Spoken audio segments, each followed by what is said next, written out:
connaît l'insécurité.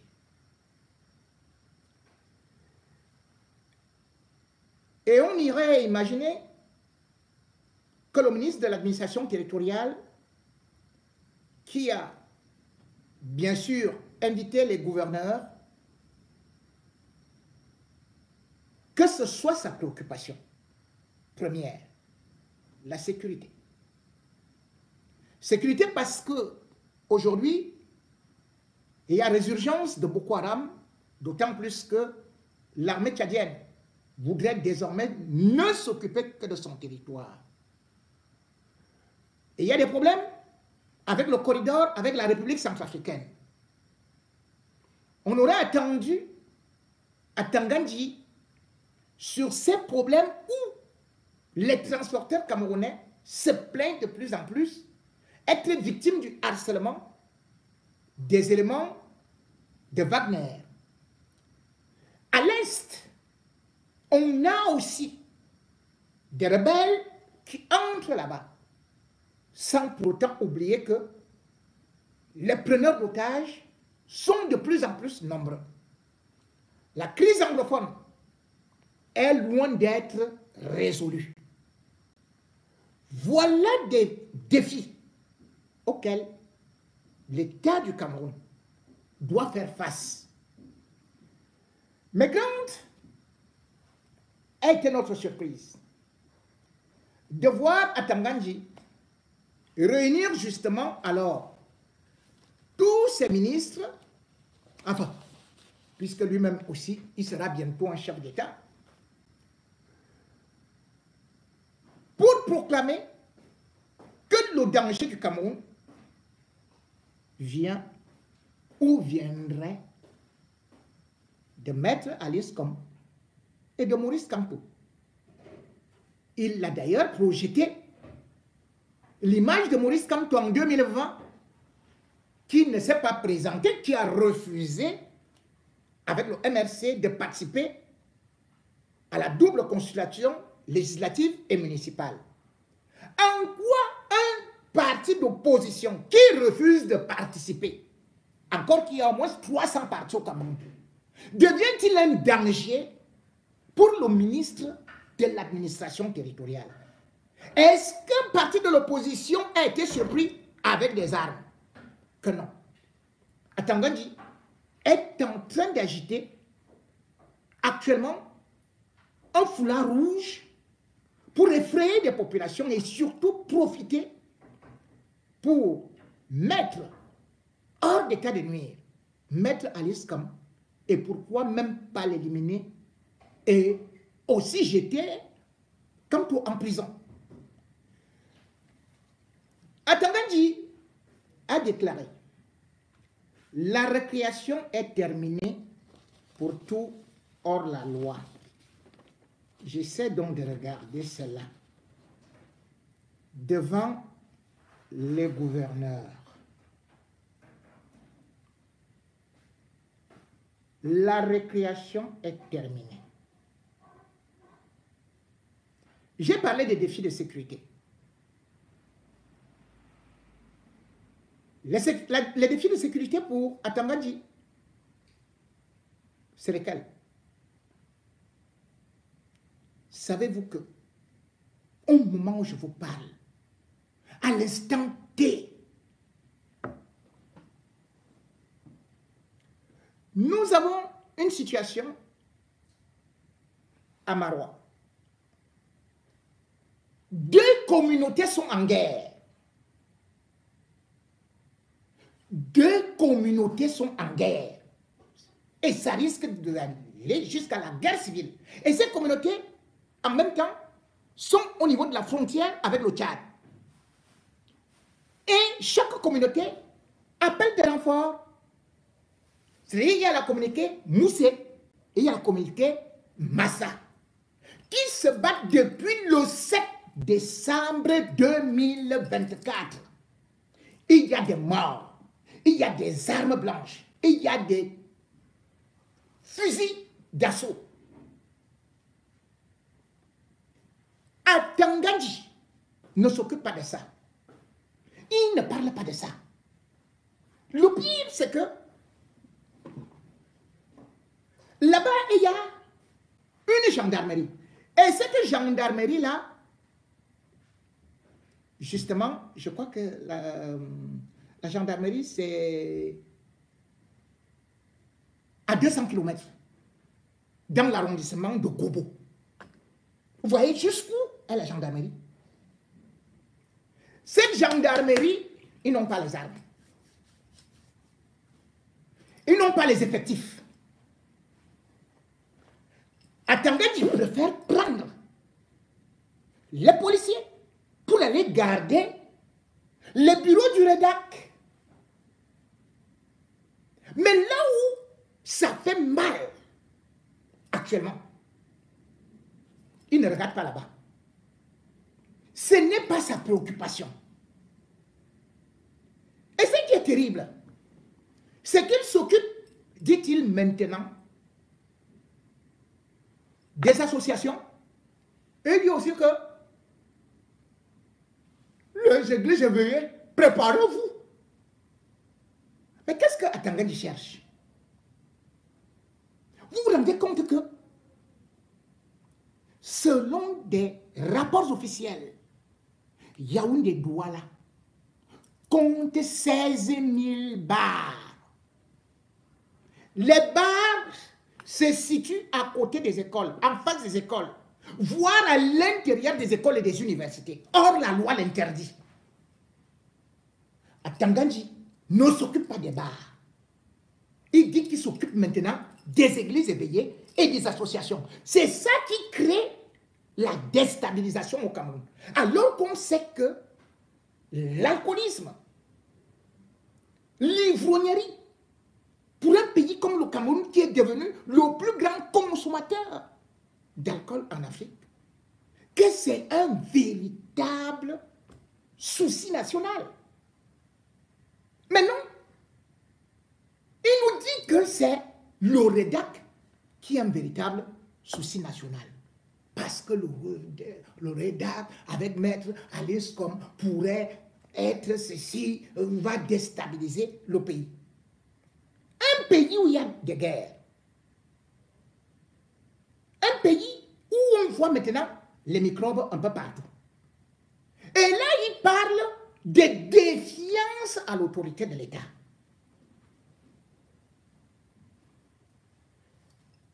Dans son propre département, c'est-à-dire le ministère de l'administration territoriale, il a les préfets, il a les sous-préfets, il a les chefs. Regardez ce qui se passe.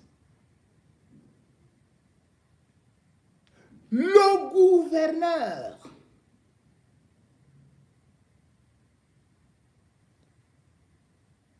de la Damawa,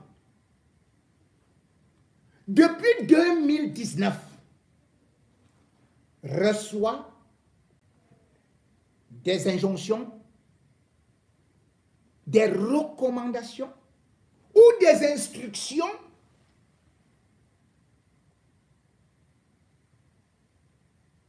enfin, je ne dis même pas le gouverneur, c'est le maire qui reçoit les instructions du gouverneur. Mais le maire s'en fiche de ces instructions. Il y a une lettre qui a été établie, qui a été écrite par le gouverneur de la Damawa. Cette correspondance est numéro 990 bar L bar H bar SDG bar SG bar DDR. C'était le 8 juin 2019. Le gouverneur dit qu'il faut régulariser ou bien un agent de la mairie et tout et tout. Le maire lui a dit, ah, tu me fiches la paix. Le gouverneur informe Atangandji. Atangandji lui dit, réécrit une autre lettre. Il réécrit une autre lettre. Une autre correspondance. Numéro 566. Bar L, bar H, bar SDG, bar SG, bar DDR du 8 juin 2020. Le même maire, RDPC, n'a pas obéi et au gouverneur et à Atangandji. Atangandji s'est tué. Mais c'est le même Atangandji qui vient maintenant dire que force à la loi, dans son département, on n'obéit pas. Et il n'a mis personne en prison. Il n'a arrêté personne. Et si on parle donc de la loi,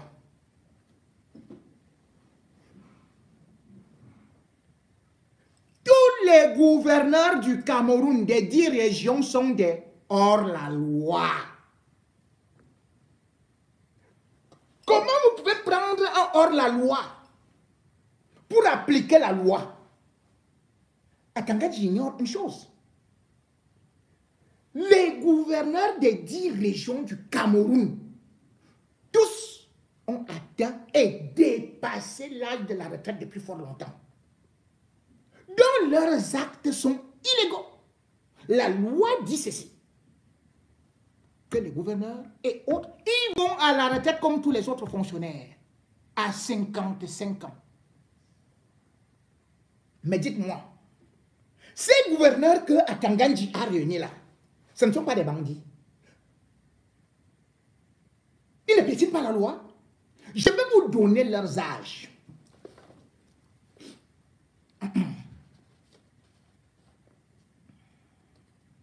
Et comme ça, vous allez voir. Le moins âgé de ces gouverneurs a 61 ans. C'est-à-dire qu'il a dépassé l'âge de la retraite de 6 ans. C'est Nasri Paul Béa. Il est le gouverneur du centre. Même âge que Abaté Edi, Jean Ariel, qui est gouverneur du Nord. 61 ans. Vous avez Félix Ngelengele du Sud, qui a 63 ans. Donc, il a dépassé l'âge de la retraite de 8 ans. Vous avez Adolphe Lélé l'Afrique, qui fait du bruit au nord-ouest. Il a 64 ans. Il a dépassé l'âge de la retraite de 9 ans.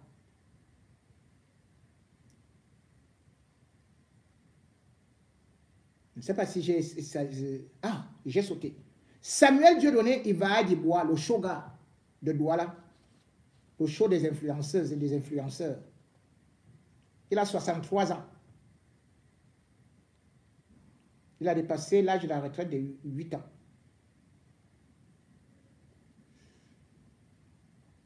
Vous avez Midjiyawa Bakari. Certains même, je ne sais même où ils existent, où ils sont morts, où tout et tout. On continue à citer leur nom. De l'extrême nord. Il a 64 ans. Il a dépassé la retraite de 9 ans. Mbogo Grégoire, gouverneur de l'Est, il a 64 ans. Il a dépassé l'âge de la retraite de 9 ans.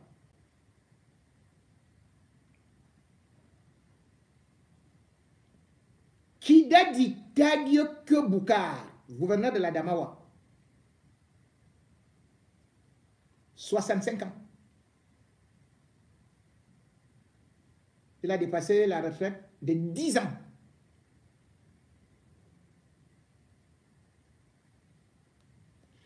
Vous avez Awa Fonka Augustine, gouverneur de l'Ouest, il a 66 ans. Il a dépassé l'âge de la retraite de 11 ans.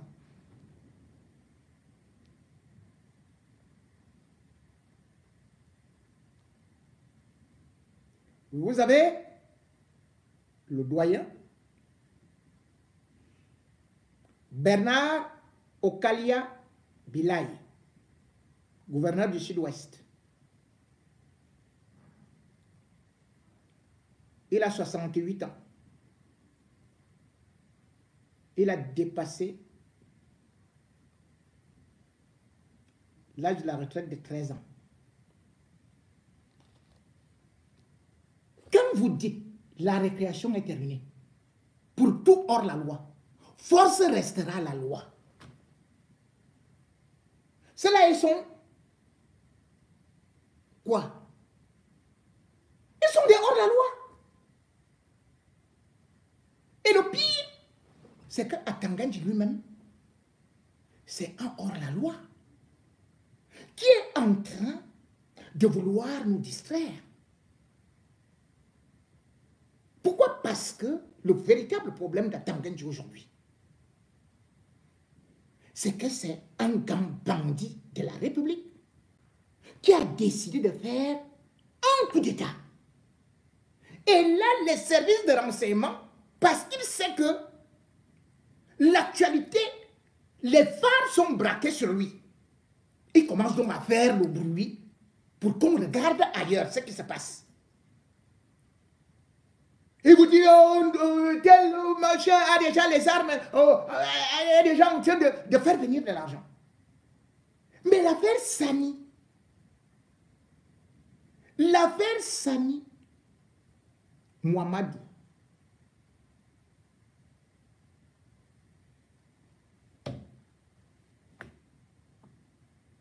qui a organisé ça? C'est Atangandji. C'est Atangandji. Sani Amadou, qui a été attrapé avec des armes de guerre en plein bastos. Les renseignements nous montrent aujourd'hui que c'est quelqu'un qui est l'office d'Atangandji, parce qu'il est en fait l'office de Sani le Blanc Blanc. On ne peut pas dire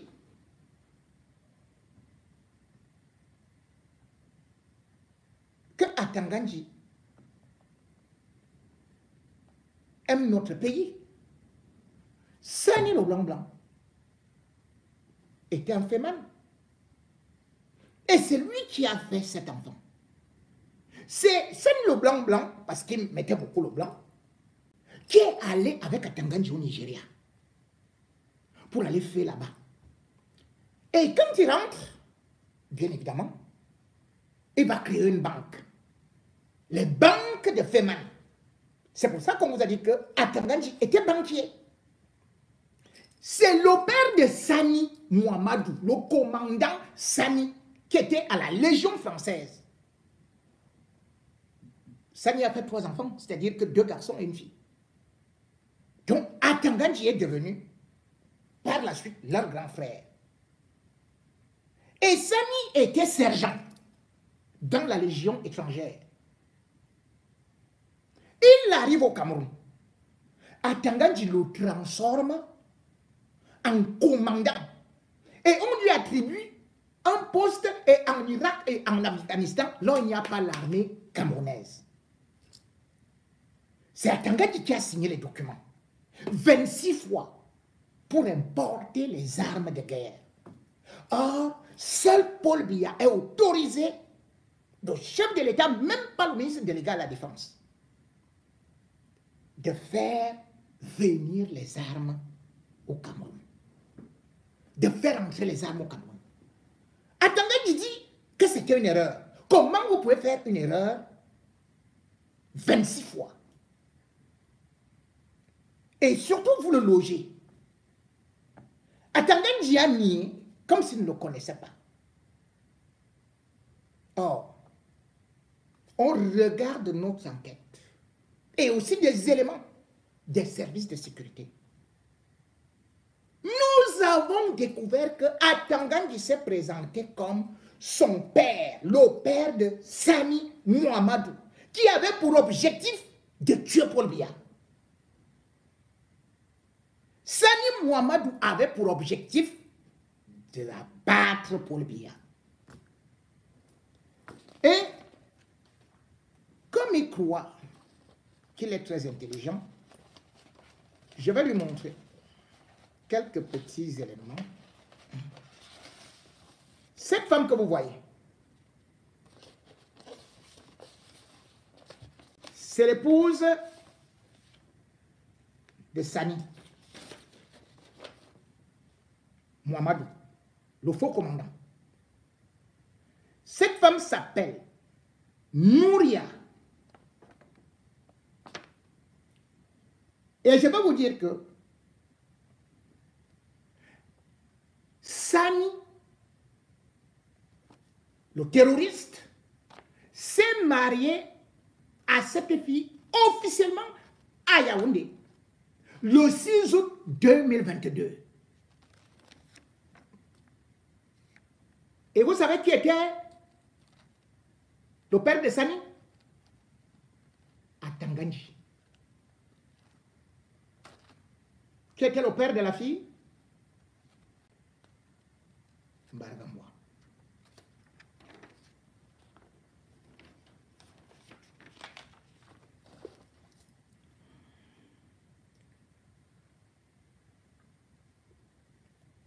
Ce mariage a été célébré par 3 mères à la demande des membres du gouvernement. Je vais vous citer ces mères-là.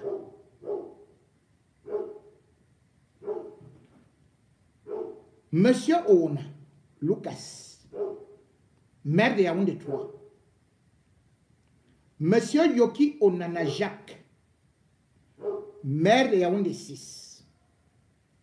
Monsieur Tamba Augustin, maire de Yaoundé 7. Et c'était au Club France. Je vais m'excuser. Attendez un instant.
Mesdames et messieurs, veuillez m'excuser. Vous savez que nous avons l'obligation de suivre toujours les événements qui se passent en direct et qui nous permettent de venir vous donner toujours ce qui est clair, net. Il n'y a pas de bob baba. Effectivement, voilà. Donc je confirme. Je confirme donc. Parce qu'il n'y aura pas moyen que je n'aille pas jusqu'au bout.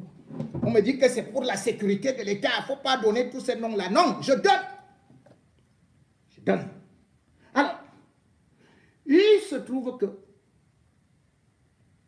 c'est à Tangandji qui a mis toute la sécurité tout autour.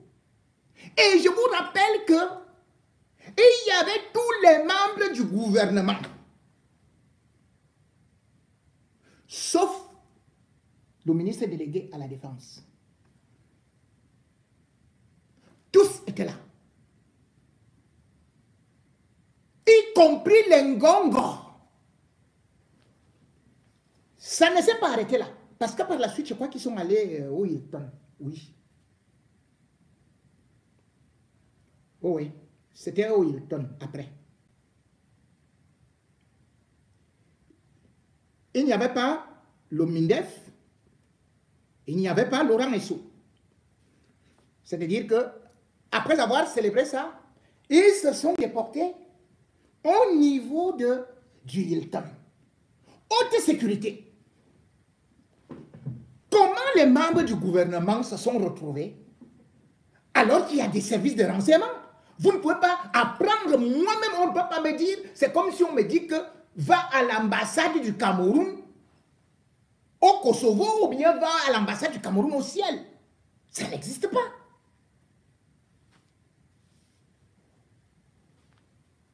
Donc comment est-ce qu'on fait? Sani était donc dans ce qu'on appelle ce coup d'État qu'on a eu, nous, à dénoncer avant. Et maintenant, tous les éléments sont là. Et comme Atangan disait que les services de renseignement ont eu à travailler et cherchent donc à nous embrouiller comme si c'est les autres qui veulent déstabiliser le pays. Ils avaient ce plan qui a échoué. Et c'est pour ça d'ailleurs que certains ont voulu tuer, je crois, le capitaine Foudou, qui a fait qu'on mette la main sur ce Sani Mouamadou. Comment Sani Mouamadou a pu sortir du pays? Et vous venez maintenant nous parler de Maître Alice Com. Mais il y a des services de renseignement qui nous ont dit que voilà les bandits.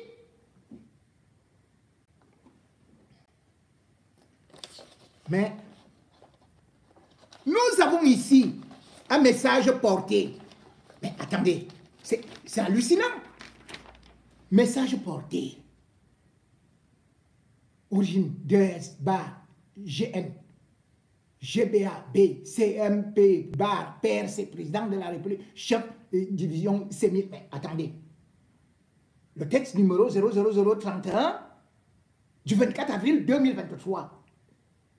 C'était déjà une convocation administrative. Voilà quelqu'un à qui on a fait une convocation administrative et qu'on a placé en cellule.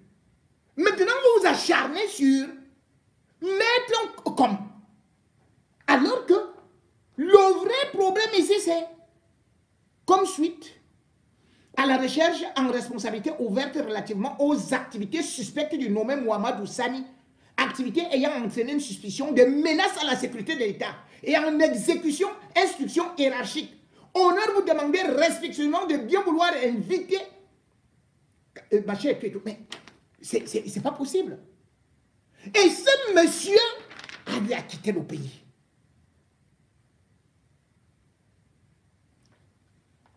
Atanganji et ses amis cherchent juste à déstabiliser le pays pour qu'on n'aille pas aux élections. Tout ce que vous voyez là, Atanganji ne veut pas l'élection. Parce qu'ils savent que si on va à l'élection, eux tous ils sont impopulaires. Personne d'entre eux ne peut gagner. Ils se disaient que peut-être Paul Biya va laisser, mais comme ils ont vu que Paul Biya ne veut pas laisser, ils se sont dit, bien on finit avec lui. La preuve aujourd'hui, c'est que depuis vendredi dernier, est-ce que vous savez que Paul Biya a rappelé le contre-amiral Fouda à ses côtés? Mais pas à ses côtés, mais au palais.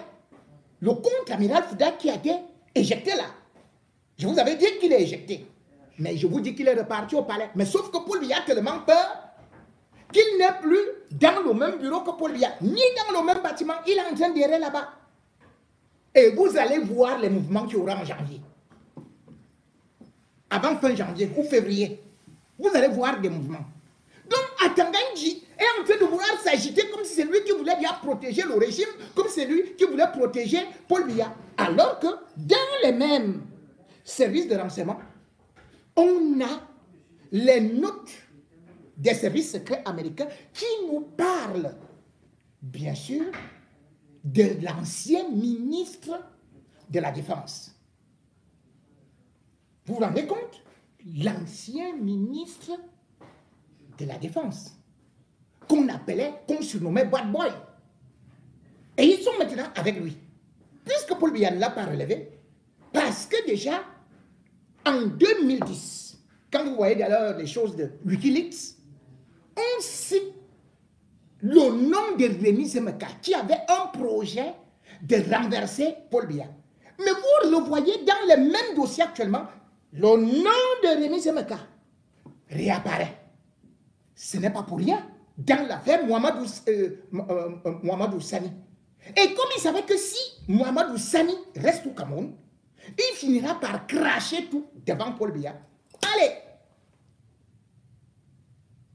Ils ont fait qu'ils partent. Et maintenant, ils embrouillent donc des choses pour pouvoir faire oublier l'affaire du coup d'État. Si vous parlez d'un ministre de l'administration territoriale, qui devrait-il aujourd'hui être sa préoccupation? Quelle devrait être sa préoccupation? C'est la situation, par exemple, au Noun, à Fumban, avec un de ces sujets, c'est-à-dire que Nabil Bombo Joya, regardez ce qui se passe là-bas. C'est presque une guerre civile qui risque d'éclater là-bas. Parce qu'en réalité, ils préfèrent laisser les foyers d'incendie se multiplier, les foyers de révolte, de révolution. Et comme ça, on ne s'occupe plus de ça. Et lui, il avance dans ses projets maléfiques. Atangandji est un bandit. Et quand vous regardez son ami, ce qui se passe dans le monde, certains me disent, oh, il ne faut pas parler, oh, sort de ces affaires-là, c'est le roi, oh, on ne parle pas du roi, et il y a ceci, il y a cela, et tout, et tout. Il y a les rois au Cameroun. Nous sommes dans une république. Comment vous-même vous pouvez être content que vous avez un roi qui a pour patron Atangandji? Atangandji est ministre. Et c'est lui qui dirige votre roi. Et comme Atangandji est donc bandit, regardez ce qui s'est passé avant la cérémonie du Ngom.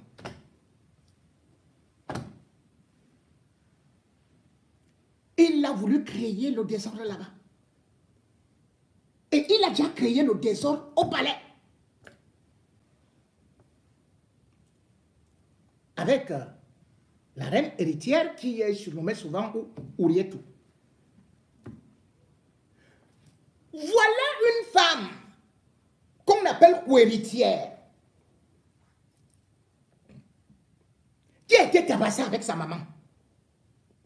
Et vous me demandez de ne pas parler. Donc le royaume Bamou ne fait pas partie du Cameroun. Donc la torture, on peut condamner ça dans le département ou bien dans la province, la région du sud, du centre. Non, c'est le roi, c'est le roi. Mais même les puissants rois du monde sont jugés. Mais quel est ce roi qui utilise des gens? Un groupuscule de zinzins. Ils descendent comme ça, là, ils commencent à saccager, mais c'est des hooligans. Ils ont quels attributs? Dites-moi, le ministère de la Défense, là, qui est le ministre de la Défense du royaume, là?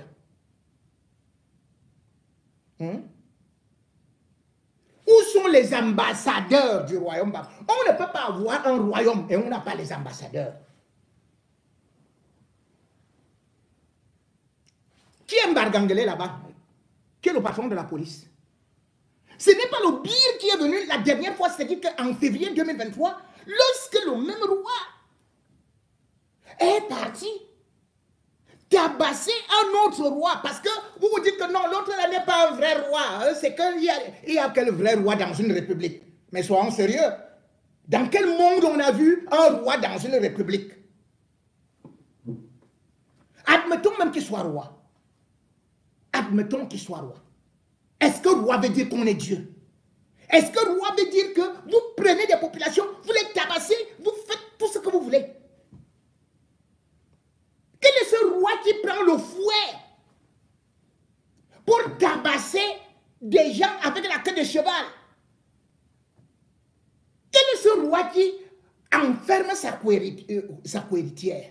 Quel est ce roi qui prend la flèche et le met à sa propre maman et enferme l'autre à côté? Quel est ce roi de la vengeance qui, parce qu'il est arrivé là, il s'est dit non, mon père avait laissé ma mère parce que mon père était avec une sudiste qui était métisse, c'est-à-dire que le père de la mère de mon Dieu est consort et tout ça.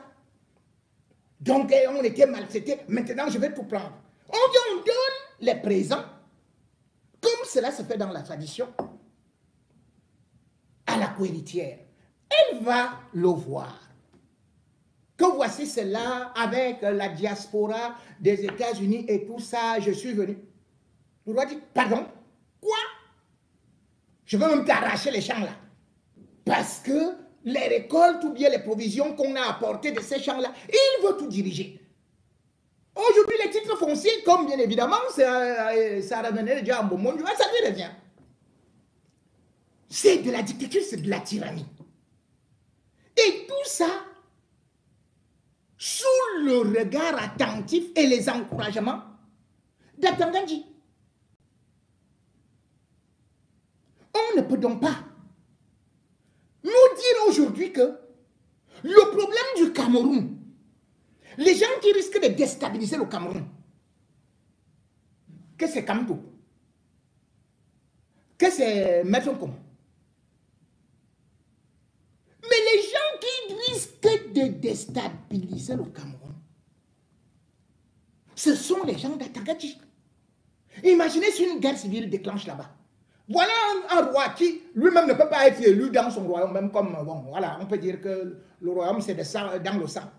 Mais on a vu le RDPC se faire battre là-bas, même à l'époque de Momo Ndoya, par l'UDC d'Adamou Ndamjoya. Nul n'est au-dessus de la loi. Nul. Et quand on voit ça, je vais... C'est quand même terrible. On dit, voilà des gens, voilà, acceptés comme ça, c'est le roi, il a tabassé tel, il a fait ceci, il a fait cela, et puis c'est bon, voilà. Parce que c'est lui le roi. Regardez les blessures, les traitements inhumains et dégradants. Regardez ça. Voilà un roi.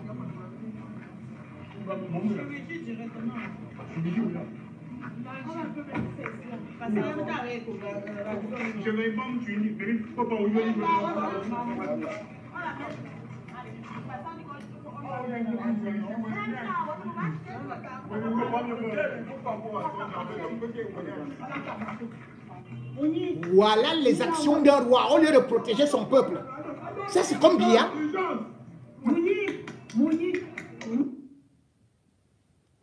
Bon. Mesdames et messieurs, attendez.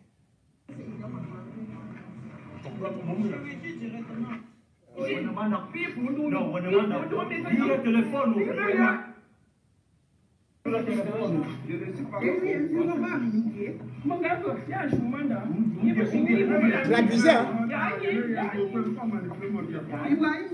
Voilà la cohéritière qui est là en lunettes.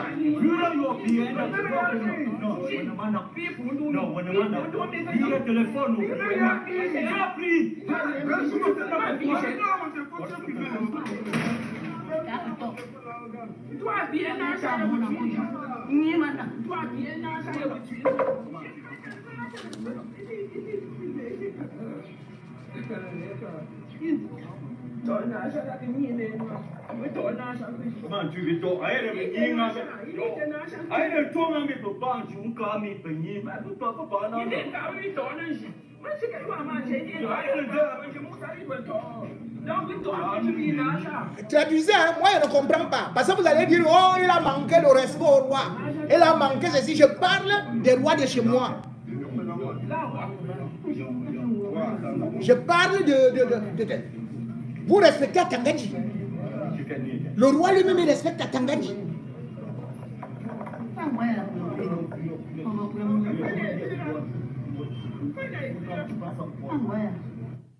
Bon, ça c'est une bonne partie. Mesdames et messieurs, puisque Nous sommes pris par le temps.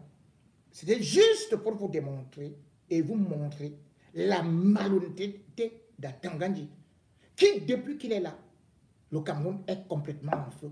C'est d'ailleurs lui qui est parti allumer ce feu dans le Mozo. Et il a créé, bien sûr, les Atangandji Boys, qui sont en train de rivaliser dans la méchanceté avec les plus grands brigands du monde.